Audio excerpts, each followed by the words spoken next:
7 baby.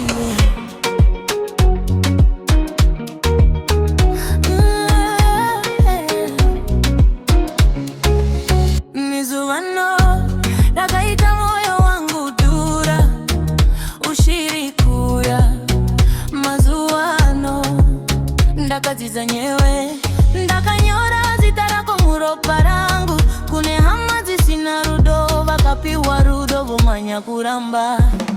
Mazuano ndichacheuka ndakuita zvangu zvinoda moyo wangu. Mazuano ndoita ini handifadze munhu handichazividzore. Mazuano ndichacheuka handichatira huro ine kutya. Mazuano ndoita ini handifadze munhu zvino ndatora nzira.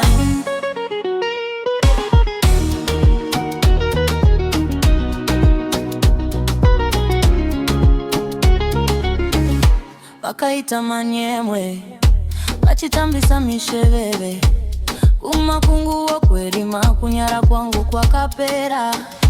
Pandakakuona uchindiparira kanditoka noenda kure kunobva kamwe kundisveta ropa kuruma uchinditakura sechipoko chisingaperi.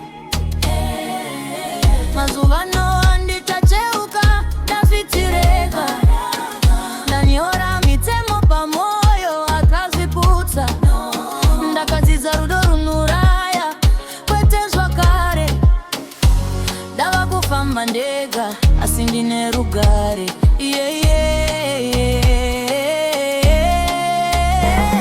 Mazuvano handikacheuka